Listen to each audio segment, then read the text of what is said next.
Welcome. So great that you're all here. I really appreciate you coming out and helping me celebrate. This this tome, 450 pages. Soulforce, How to Discover Your Artistic Purpose, Create More Freely, and Make Art That Matters. And so tonight, we're going to do a bunch of things together. I'll tell you a little bit about why I wrote the book, how it came to be.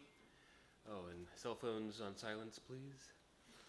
Um, and we'll do some interactive things. I'll do reading from the book. I'll play a little bit more music, and then once this presentation is over, it'll be about 45 minutes. Then we'll have a little break and an open mic. I've invited some friends to play some music and share their creativity. So I hope you enjoy all of this.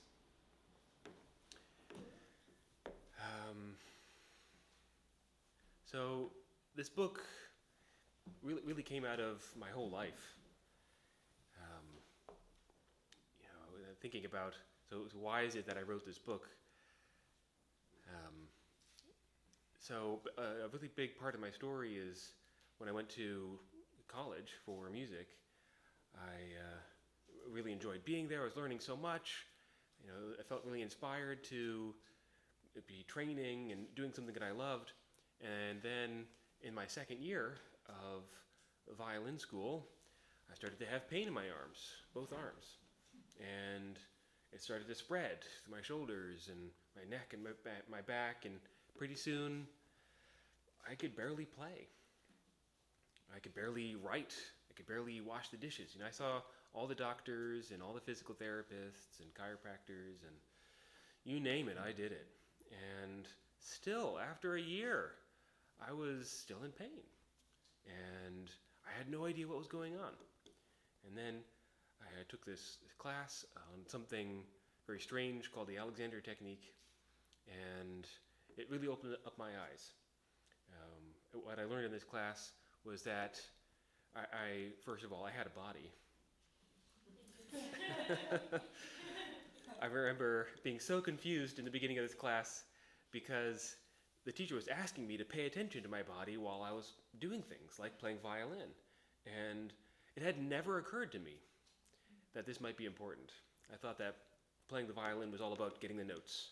Just like this much of my body. Just my two hands, basically. And yet what I learned was that, wow, when I'm playing, I'm going like this when I'm playing. And it doesn't make sense that that's the cause of the pain that I was in. And so I learned then how to play like you see me today, very freely.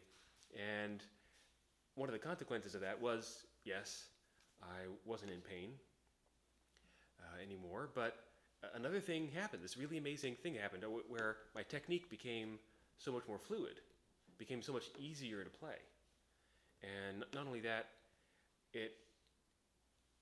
this sort of a deeper, more effortless musicality came out. I'll tell you a story about that.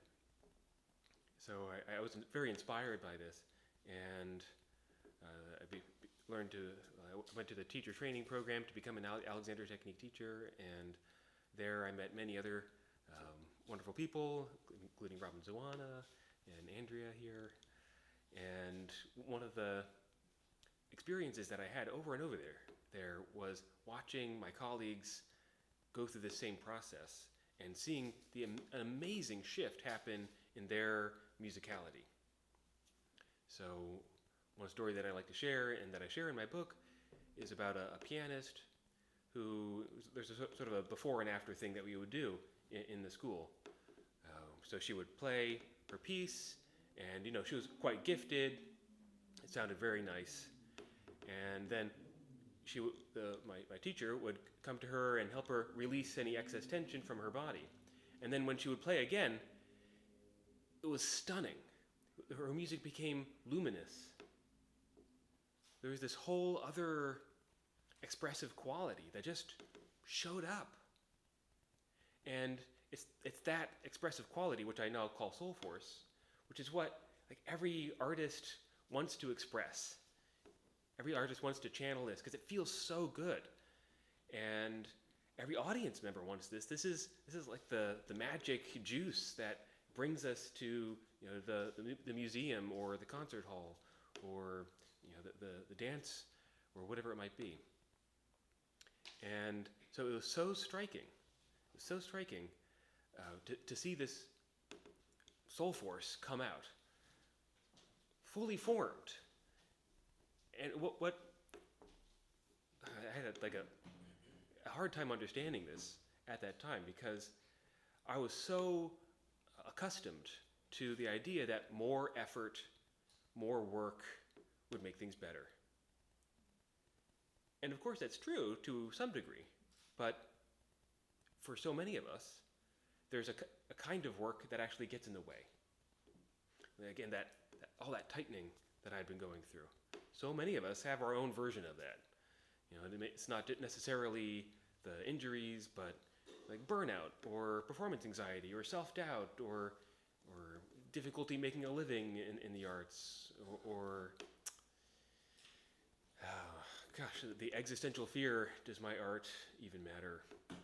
There are all these challenges that artists face, and what I came to understand was that all of these are connected to Soulforce, and what happened in those lessons was so striking, because with that pianist, it's not as though that improvement in her playing came from going home and practicing for 6 months. It's not as though that improvement came from trying harder. She got out of the way of herself. Something let go, and then whoosh, the thing that we all want happened. And so I had so many experiences of that. It's like, oh wow, there's something happening there. What is that about?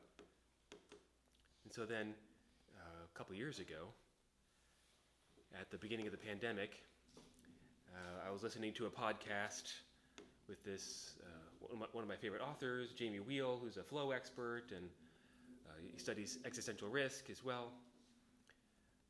And she was being asked by the podcast hosts, well, with the pandemic and all this political strife and inequality and ecological destruction, what chance does humanity have of surviving the next couple decades? And Jamie said, well, to me, it's either Soulforce or bust. And this is the first time I'd ever heard of Soulforce. I'd ever heard that term. And he went on to explain, well, so it was the first time I ever heard it, but I connected with it right away somehow. And he went on to explain that Soulforce was a translation of a term used by Mahatma Gandhi, Satyagraha. This is the word for his movement, his nonviolent movement. And other translations are love insistence or firmness in the pursuit of truth. And this is what Gandhi did. So understanding the story is actually really key to understanding what Soulforce is and why I wrote this book as well. So obviously, Gandhi led a movement to help free India from British colonial rule. But he went about this in a very unique way. He didn't fight. He knew that if he were to put together some sort of ragtag military group, that the British Raj would just crush them. Right? It would create opposition and violence, and it wouldn't get anywhere. So he did something very different. He channeled a deeper truth and inspired people to act in resonance with that truth. And it worked. India got free of British colonial rule. It was certainly messy, but it wasn't a violent war. And the reason that we still talk about it today is for the same reason that my attention was caught by what happened with that pianist I was telling you about. So what was happening for that pianist was that she was facing her challenge, playing Chopin, from a place of ease, from wholeness, aliveness, and connection, as opposed to the force and control and effort that she had been using before. So there was that switch, and that switch is what allowed for her Soulforce to come out. And I saw the same thing, in looking into Gandhi's story. And it's the same. They're inspiring for the same reason, because so often in our society we're used to we're so familiar with using all this effort and force and gaining more and more control, and we're so accustomed to that. When we see something else happening and it works, we think, whoa, what is that? And this is also the quality of all great art. It has this stop you in your tracks kind of quality. The beauty that's, clearly took an enormous effort to make, and yet looks effortless, sounds effortless. This is the contrast that touches us.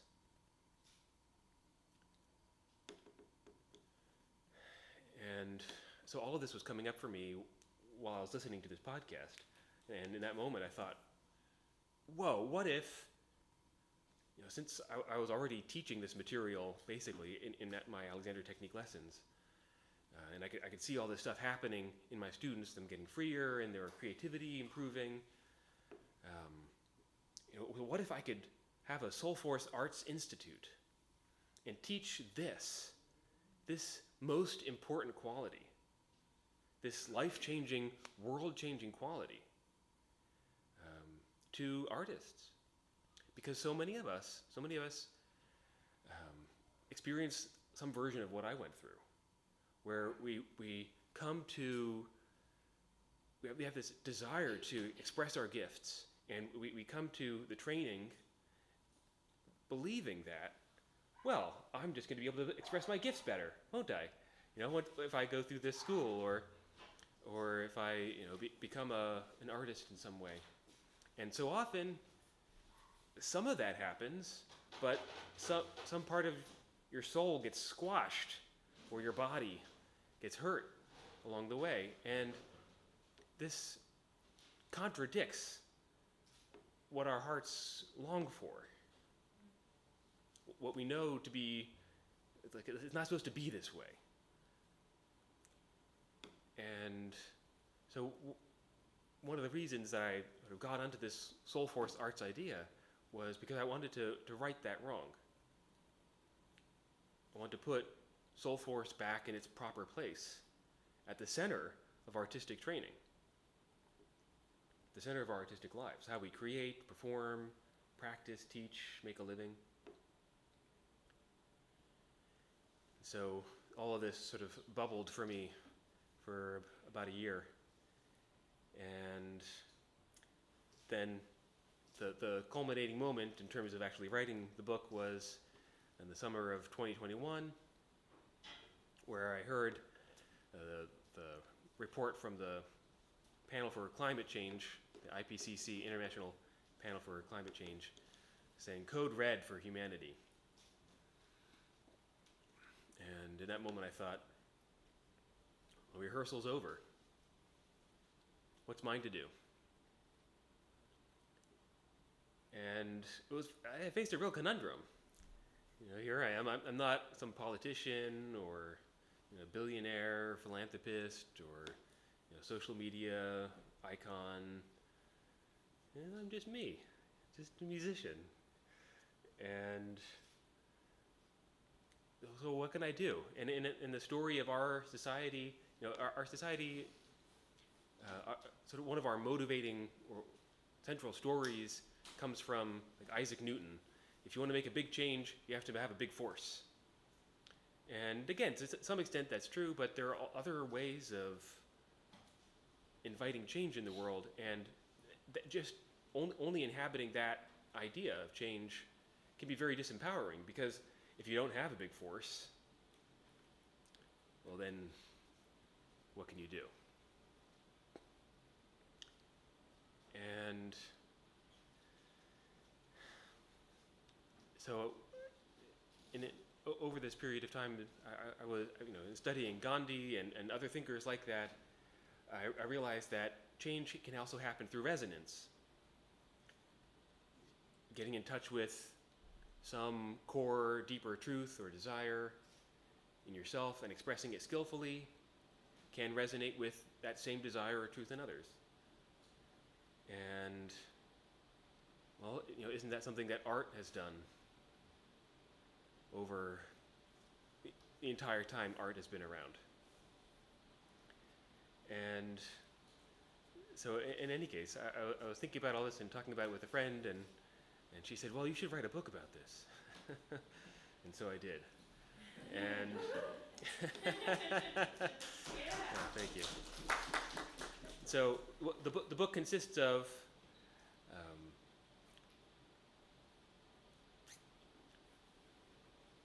essentially helping artists remember why they got into this in the first place, and then providing support for bringing that sort of heart level, soul level knowledge, making it real and practical in this world.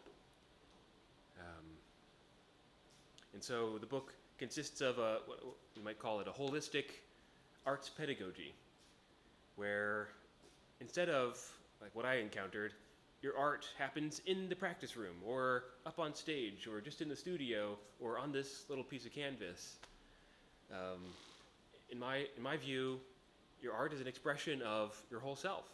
And so artistic training doesn't just involve getting the notes right a bunch or whatever your version of that is.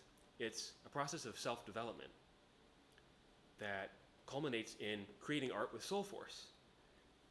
When you are more free in yourself, when you've developed yourself as a person, then you have more to call on within yourself. You can channel from a deeper place, and then your art has that quality that we really need right now. And it's sort of a call to action then to people, to artists, to affirm what their hearts already know about what the arts are for, and to bring their creations into the world, in the face of so many messages, societal messages, like that the arts, are nice, but don't really matter for like serious issues like political strife and climate change and all these kinds of things. And so basically, maybe I'll just finish with this. So what does it mean for art to matter? That's the subtitle of my book. How to discover your artistic purpose, how to create more freely, and make art that matters. So one way of thinking about what's wrong in the world is that we inhabit a certain worldview in which we regard ourselves, our creations, the world around us, as things to be manipulated. We can see this in medicine. We regard the body as sort of like meat machine. These are our metaphors that we use. Like we think of ourselves as computers and machines, things, and we can tinker around in them. And you can find this basically anywhere, in government, in education, in law, in relationships, in the arts. This is what happened for me. The reason why I had all these injuries in my arm is because I regarded myself as a robot. I can practice 4 hours without stopping. I'll just grind out those notes. So I was inhabiting this worldview. I was a thing to be manipulated. My music was a thing to be manipulated. But this is a life-denying approach. The antidote is a different worldview. One in which we regard ourselves, our creations, the world around us, as beings to be honored. This is a very different way of inhabiting the world.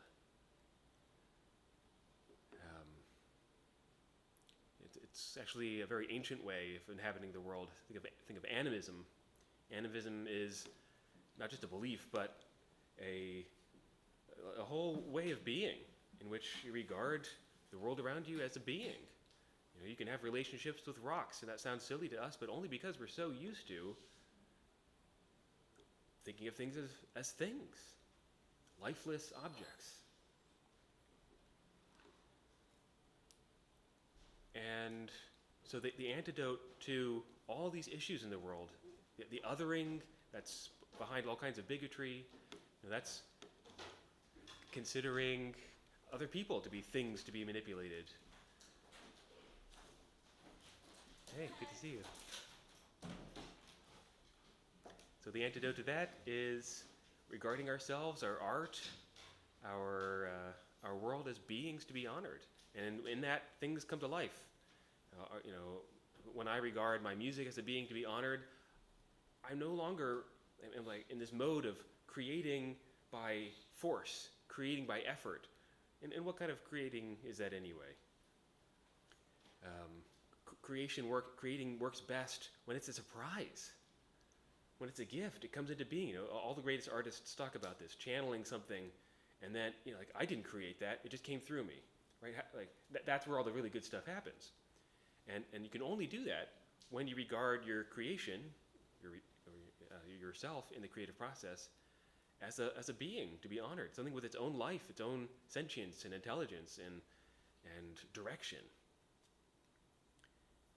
And the same is true of our global issues, I believe. Why are we cutting down forests and polluting the oceans and all this? It's because we regard the earth as things to be manipulated, resources to be extracted, lifeless, without their own sentience and intelligence and value. And what could stop that? Well, I guess you could use less carbon, and drive your car less or whatever. But those are just piecemeal solutions. The deeper thing is to begin to regard the world as a being, something that's alive. And I believe that the arts have a crucial role in helping us do that. Art that's made from a place of Soulforce, art that has Soulforce, does this. It makes you come more alive. And that's the purpose of art. That's the purpose. That's the function and purpose of art right there. And when you come more alive through the music, through the painting, through the photography, through the dance, then art has played its function, and it transports you, right? You maybe you even have a moment of truth where you're connected with something larger than yourself. And isn't that the solution to all of our issues? Isn't that the solution to inequality, is to be able to see that other people are our larger family? And the solution to ecological destruction is to see that these trees and the oceans are our larger body, and that art can do that if we grow ourselves, if we create with Soulforce, because it's perfectly possible to create things without Soulforce. We see this all over the place. You go to a hotel lobby and you see things that are very nice, but kind of bland, and don't really do all that much for you. They're made for commercial purposes, and that's fine. It has its place, but that's not art with Soulforce. So, in any case, my hope is that the book will be a call to action, to affirm what artists already know, but maybe have a hard time putting words to. And I certainly put some words to it. Just a little bit. So 450 pages. Works good as a doorstop as well. Because I hope to transform, but play whatever role I can in transforming the way that arts are created and taught and learned and propagated, so that we can live in a more beautiful, harmonious world.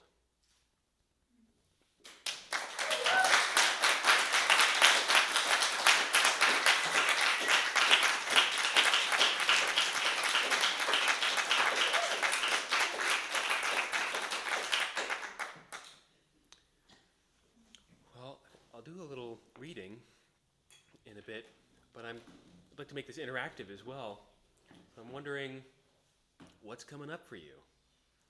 Did this touch anything in you? Do you have any questions, comments? I wrote a freestyle inspired by some of the stuff you said. All right. You guys want to hear it? Let's hear it. Come on up, Leslie. I thought that was so cool. Things aren't just things. We are not machines. We are not robots. We need a new worldview. We are honored, made well. Let the art flow out of yourself. There's beauty that's been given, like in animism, and in seeing all things as a being. If you take all the best artists and you put them on a panel, they'll say, I don't even know if I made this. It's just something that I channel. Like an idea, what is it? It's the same. There's a reason that we see a piece and it gets its own name. We can stop what is going on, but most of all, we have to know that we need love, and we need to love, and regard that life is not just to work hard, but to come alive and to thrive. There's beauty in having fun. There's beauty in seeing the whole world as one. When we have become what we are meant to be, that is fulfilling Soulforce, and that is fulfilling our destiny. Beautiful. Thank you. That was all your words. I just rhymed them. That was all yours. I have the best friends. Good people attract good people.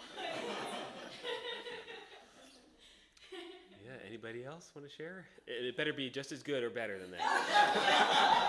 No pressure. I'm sorry.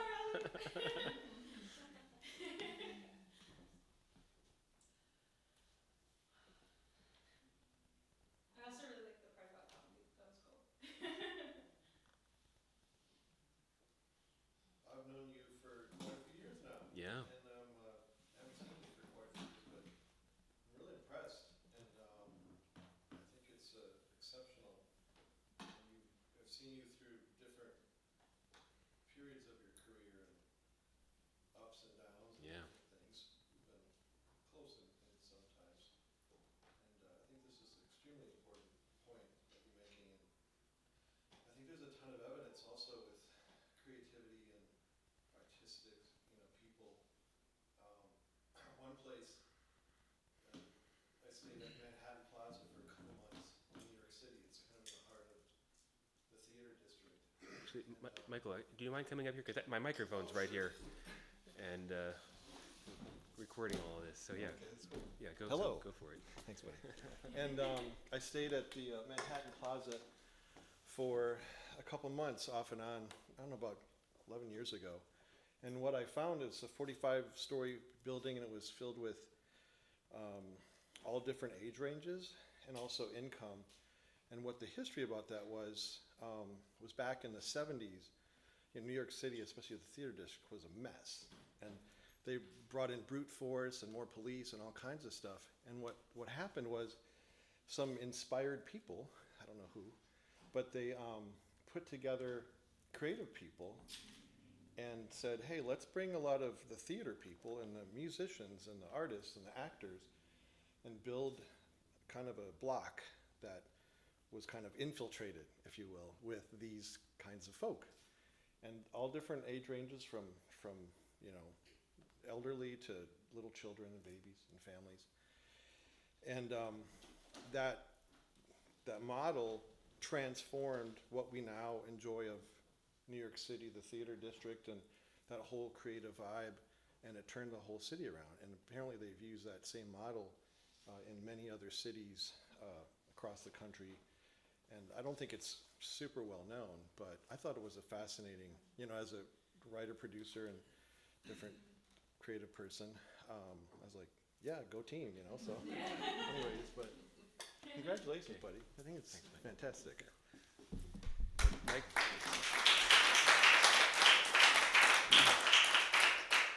Yeah, met Michael about 10 years ago now. Yeah. He helped me produce some of my recordings, the jazz violin concerto that I did way a long time ago. Brilliant.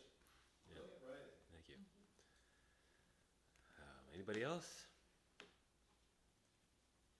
Yeah, I guess it's been 20 years or so that I've known Joseph, and for me, he's always been such an earnest seeker. And what impresses me now is that you're still seeking, but with such a lighter demeanor and heart. And of the things that Joseph discovers as will continue ad infinitum with that lightness, so it's going to be increasingly wonderful. Thank you.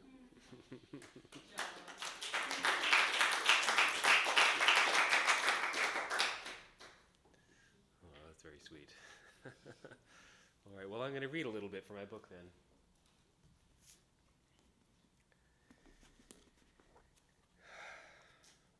This will only take about 15 hours.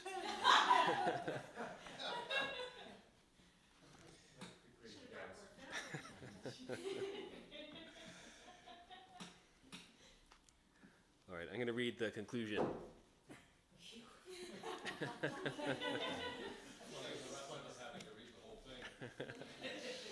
Yeah. I'll save that for the audio book, which I'll do this fall. All right. The conclusion is called "The Miraculous Power of Senseless Acts of Beauty." Begins with a quote by Marianne Williamson. "Our deepest fear is not that we are inadequate. Our deepest fear is that we are powerful beyond measure. It is our light, not our darkness, that most frightens us. We were born to make manifest the glory of God that is within us. As we let our own light shine, we unconsciously give other people permission to do the same." It begins with a story. Sherry, a retired elementary school art teacher, told me a story about a drawing assignment she once gave to her students. After handing out paper, pens, and markers, she asked her class to imagine the future and then draw what they thought it might be like. The results were not what she expected. Instead of the youthful, lighthearted, and optimistic visions she thought she might see, most of the drawings comprised scenes of destruction and catastrophe. It's not hard to imagine why these young students shared such a dark vision of the future. Collectively, we are awakening to a multitude of complex and intractable crises. Our media and entertainment reflect our fears and overflow with end-of-the-world narratives. For many, the future is a place of uncertainty, anxiety, and even despair. While such feelings are understandable, failing to address them carries a risk. Our imaginations are a powerful force, and what we imagine can eventually come into being. If we don't start imagining a new future, a future where humans and nature can flourish together, then it might not happen. This is where artists come in. Artists have long given form to the imagination of society, both by expressing the current mood as well as by calling others into newly emerging possibilities. This means that the future you personally envision matters, because the art you create from that vision has the potential to influence and inspire those around you. You are a node in the imagination of society. As such, one of your highest callings is to help society dream into existence a new vision of the world, one that works for all life on Earth, one that unflinchingly considers all our current horrors while never taking its eyes off a more life-giving vision of what is possible. We began this book inquiring whether art truly matters, because while many artists wish to make a positive impact, they secretly fear themselves or their art incapable of doing so. What we've discovered along the way is that in an interconnected world, there is no escape from impact. You don't need to agonize over how to make a difference, because you make one every day. The only question is what kind of impact you have. A question best answered with an understanding of interbeing.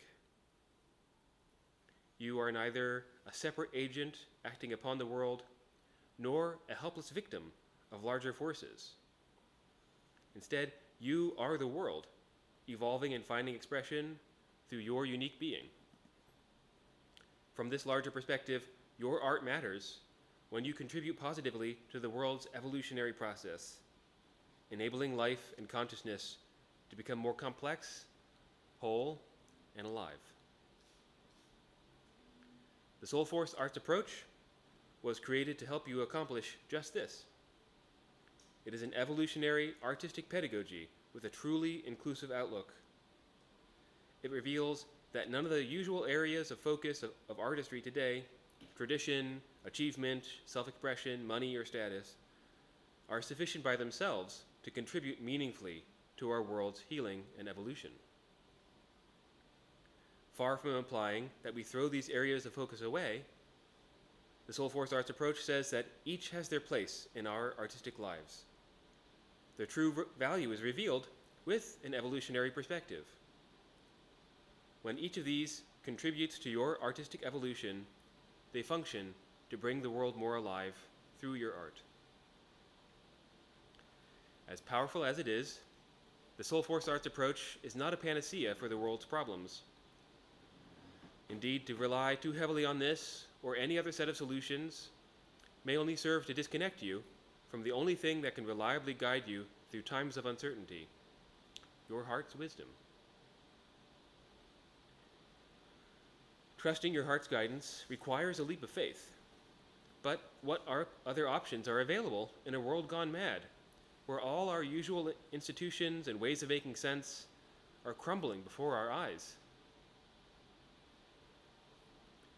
The way through our uncertain times is not to look outward to outward authorities, but to notice what makes your spine tingle, what enchants you, and what resonates with and confirms what your heart secretly knows.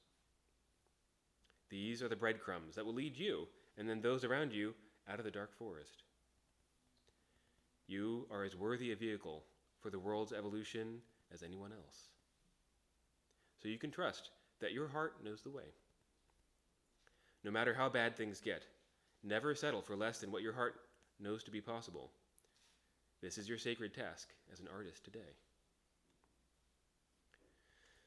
In this book, I've argued that art has a function and purpose. However, this is only half the truth. A necessary medicine to address the distorted purposes and nihilism of what I call the lesser gods, which are money, status, technology, and power. The other half is that art has no function or purpose whatever. In this, it is like life. What is the purpose of a tree, a baby, the sky, a mushroom, or the stars? These have no definable function. They exist for their own sake only. The same is true of a fugue, dance, poem, or drawing. To create these furthers no utilitarian function. And so, from the point of view of the lesser gods, at least, these are utterly senseless. However, it is art's very senselessness that provides its transformative power. The wounds so many of us carry are the result of imposing the values and imperatives of the lesser gods upon ourselves and the world. So, when we encounter a truly great work of art, its sheer, wanton, profligate, and senseless beauty carries a miraculous power to heal those wounds. Such art says to us, your time of imprisonment and drudgery is over. It's okay. Let go of your agenda, your plan, and control. Unshackle yourself and come play with me in the divine dance of life. Embracing art's senselessness paradoxically reveals a deeper purpose, to re-enchant the world. Great art brings forth the direct realization that yes, the kingdom of heaven truly has been here on earth all the while. To paraphrase Michelangelo, my soul can find no staircase to heaven unless it be through earth's loveliness. He lived in an enchanted world, and the lasting appeal of his many works attests to this fact. His works and those of countless other great artists put the lie to the conceit of the lesser gods that enchantment is useless frippery. Author J.R.R. Tolkien also knew the value of enchantment. He said that, quote, "It is as necessary for the health and complete functioning of the human as is sunlight for physical life." Given that our society's disenchanted worldview is what's responsible for the destruction all around us, re-enchanting the world through our creations is, in fact, the most sensible thing we can do right now and our most urgent task. That art's power comes from both its sensibleness and its senselessness is not a contradiction. It accords with Niels Bohr's maxim that, quote, there are trivial truths and there are great truths. The opposite of a trivial truth is plainly false. The opposite of a great truth is also true, end quote. So it is with the purpose and function of the arts. Their senselessness and purposelessness are precisely what give them their enchanting, transformative power. They are a glorious sort of nonsense that function to free us of trivial truths and allow us to experience the great truths revealed by the coincidence of yet other great truths. How do you create such art? By embracing all the seemingly contradictory truths within yourself as you meet your creative challenges. You, as an artist, truly have a vital and potent role to play in re-enchanting the world. This book has provided a solid foundation for embracing this role with an intellectual and spiritual framework supported by many ideas for practical steps. If you find the number and variety of steps provided overwhelming, don't fret. There's no need to do them all at once or even get to all of them. They're all connected with one another anyway, so just pick the ones that are the most fun and which feel like a balm to your soul. These steps are like the front end of your golden thread. Follow them deeply enough and you're bound to discover your soul force. This leaves us with our final inquiry. Underlying the dark vision of the future so many of us carry is the question, will we make it? The answer is yet another paradox. On the one hand, yes, we will make it. It is utterly certain.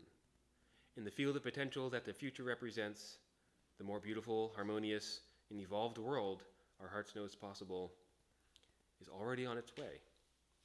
It's fully formed, ready and waiting. It knows that we're coming and can't wait to meet us. At the very same time, a more evolved world will only come about with our most dedicated and passionate efforts. To bring it about will require nothing less than everything we have, everything we are. In this effort, everyone has a part to play, and no act is too small to matter. The great mistake many make is to believe that a more evolved world lies sometime in the future. The truth is that it's already here, available every time you pick up your pen, practice your pliés, or strum a chord. It's up to you to remember its presence and give it form in your creations. When you do, your creations will shine forth with Soulforce. You and your art will be a force that evolves the world's consciousness into more holistic values, and which brings us all more alive through the enchantment of soulfulness. Suffused with your Soulforce, your art will have a value far beyond its technical virtuosity, conceptual novelty, prettiness, ability to entertain, or price tag. Its true value will instead be as a beacon of compassion and wisdom that allows us, in the words of Ram Dass, to walk each other home. This is the value of Soulforce. Have no doubt that the world needs yours.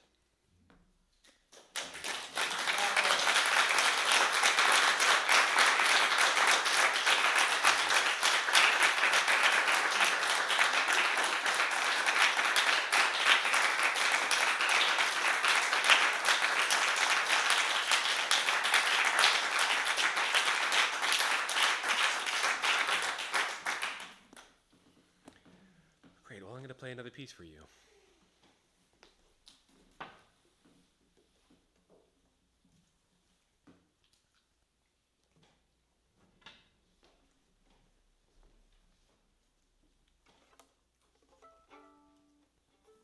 Well, this is one of my compositions.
Thank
you.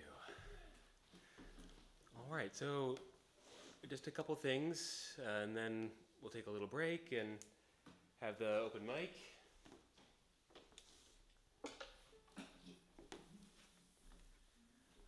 I'd like to have an interactive time here where I'm going to show you one of the things that I teach in the book.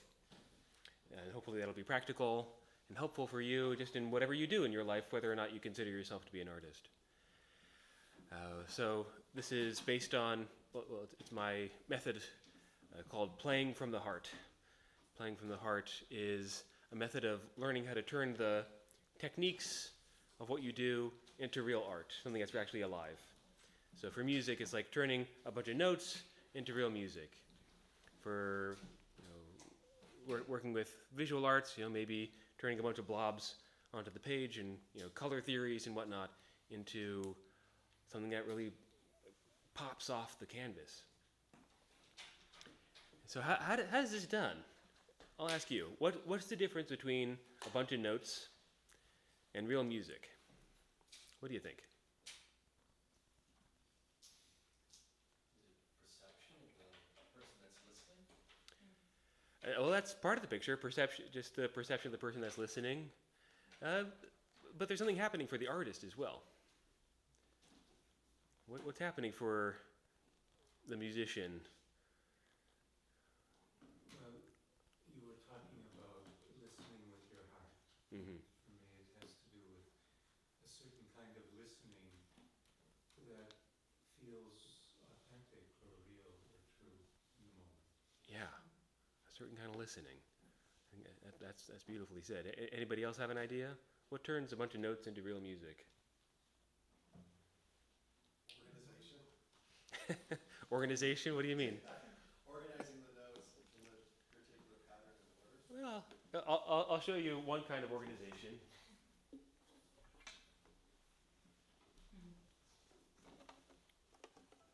You know, like the Bach that I played earlier. You could play it like this.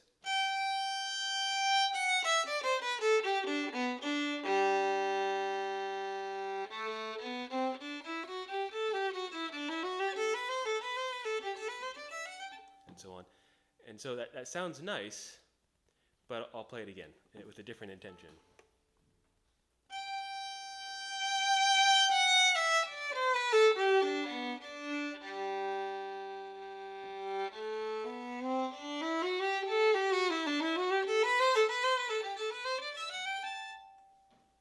Maybe you just said the word intention. Intention, yeah. So if you had to guess, you were going to read my mind with version A and version B just then, what would you say? You had a thought or feeling or emotion behind what you were doing. Mm-hmm. Was it mindless? Right. Disconnected. Yeah. Yeah. Connected to what? Say that again. Connected to what? You. Yeah. Your thought. Right. And if I were to be connected in the first version, what do you think I would have been connected to? Just Your playing the mind. notes. Yeah, just playing the notes? Yeah, I was gonna say your mind versus your heart. Exactly. So one of the principles of playing from the heart is that whatever you pay attention to, whatever you're thinking about, comes through in your actions, comes through in the results. And I first discovered this, and this is a story I share in the book, teaching a violin lesson many years ago. This young girl, she was playing her Bach minuet.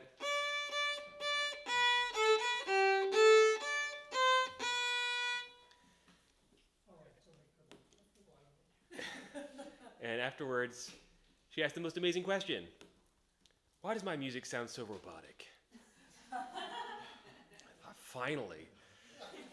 Now we can get somewhere. This is such amazing self-awareness, right? The first time that she'd asked such a question. And so I could tell that this is I asked her, well, what are you thinking about when you're playing? She said, well, I'm thinking about getting the notes right. And that's what it sounded like. So there's that connection between what you're thinking about, your quality of attention, and the results. So I knew I needed to get her to pay attention to something different. Because I couldn't just ask her to do different dynamics or different expressive things, because she could even do those in a mechanical kind of way.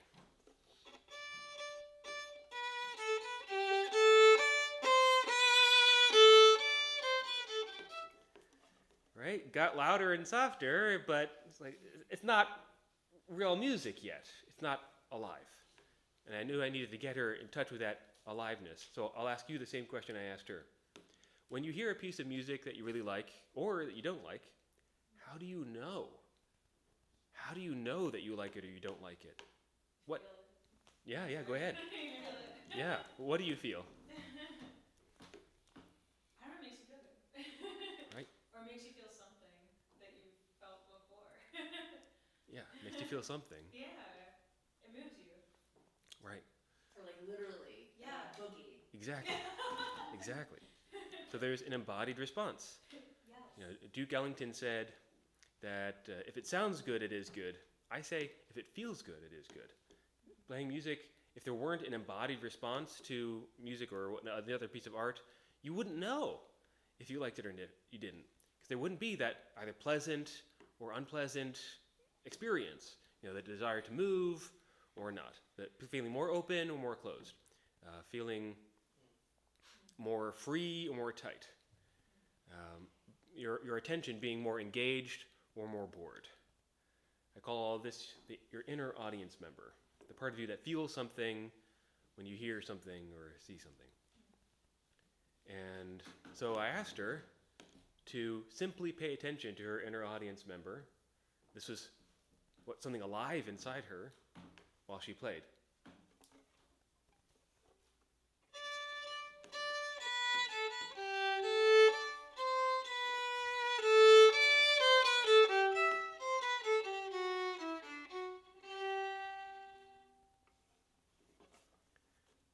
It was stunning.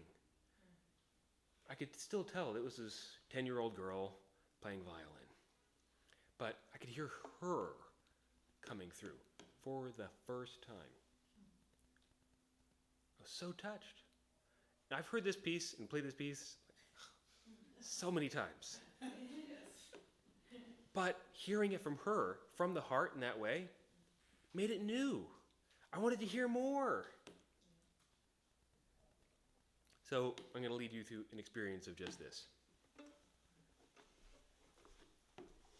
So we're going to get ready to move. We're going to stand up and get back down in our chairs. So before you do it, as we're going to do this sort of before and after, we're going to have a little experiment here. So I want you to stand up and notice the way that you normally stand up. But I want you actually to try to get it right. Okay, you better focus on your technique. Okay, and just notice what happens. All right, so go ahead and stand up and don't mess it up, okay? All right, and the same thing on the way down. Really get the right sitting down technique.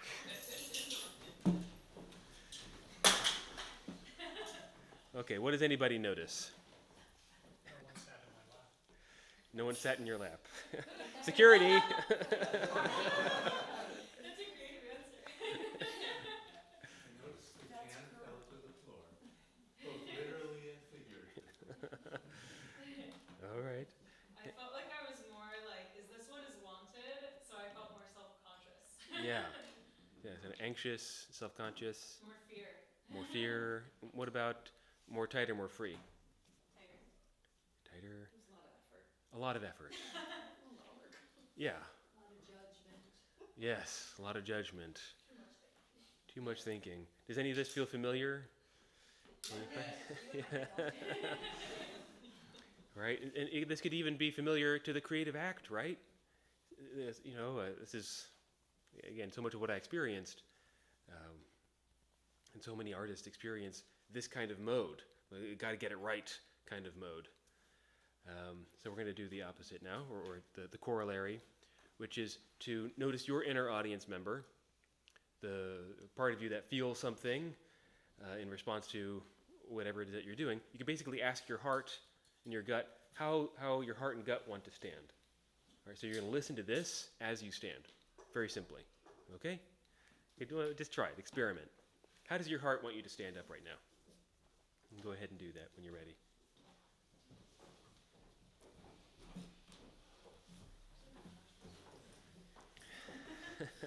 Looks so different. Okay, good. And the same thing on the way down. How does your heart want you to sit? Just follow that. Heart says I would stand. Okay.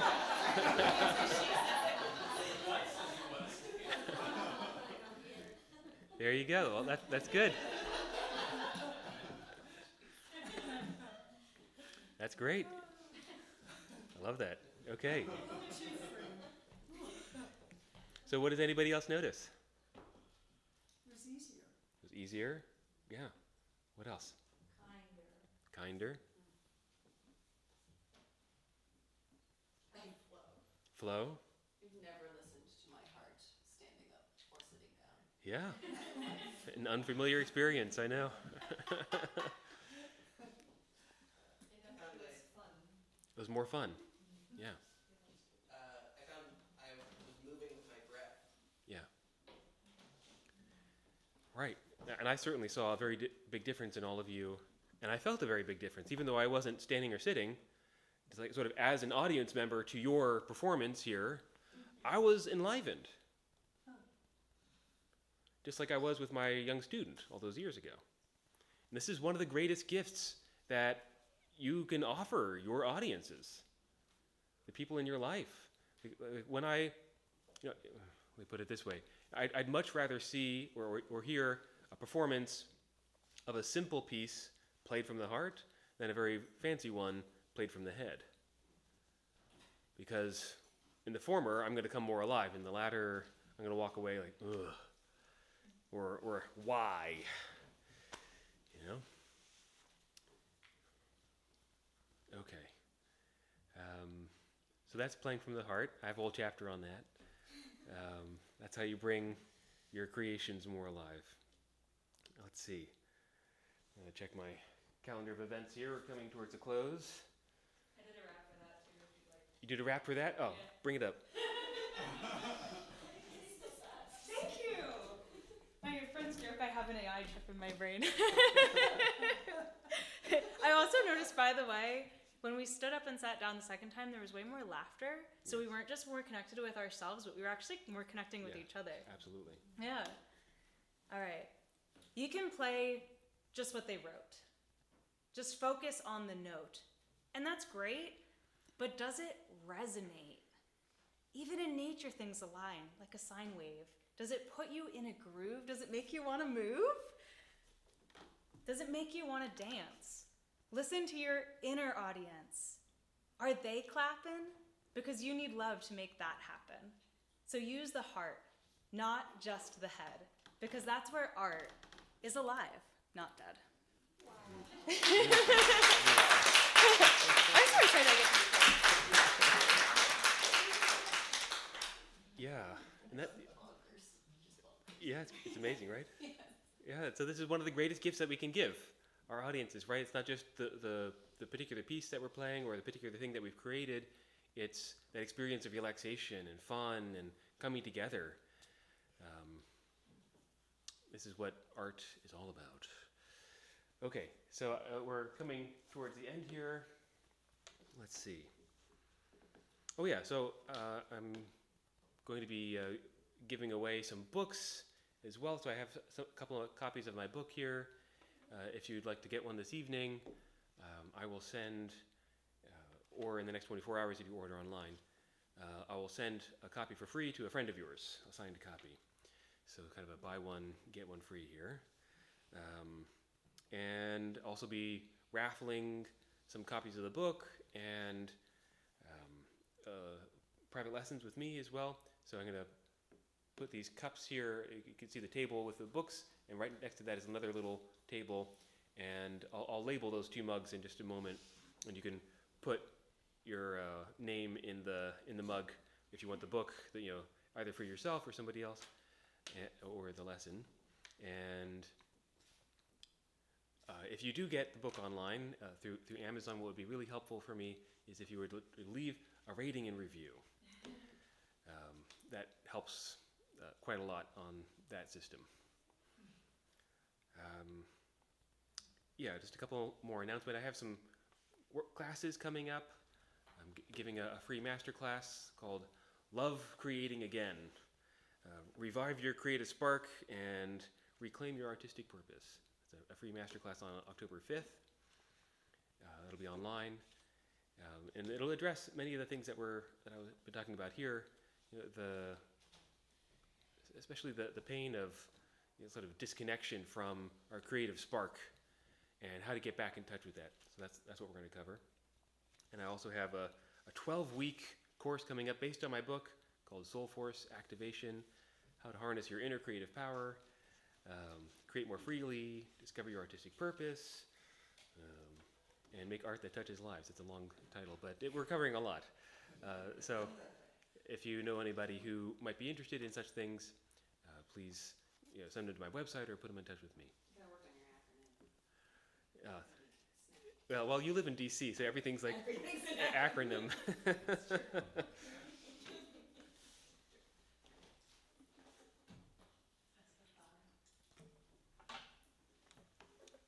Okay, so I'm going to play one more piece for you.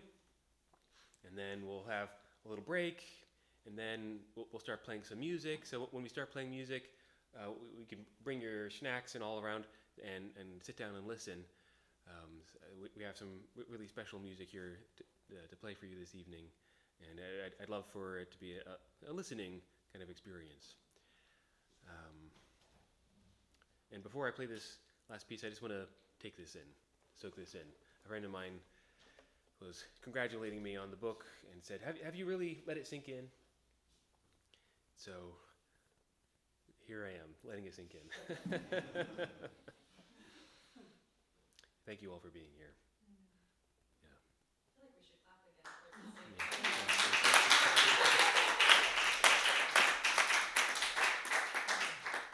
All right, so I'm going to play one of the greatest melodies of all time, Somewhere Over the Rainbow.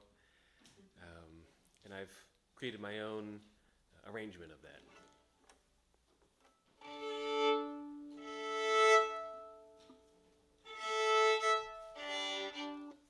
There we go, thank you.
All right.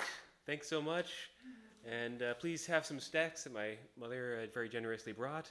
Let's mingle a little bit and then we'll have some music.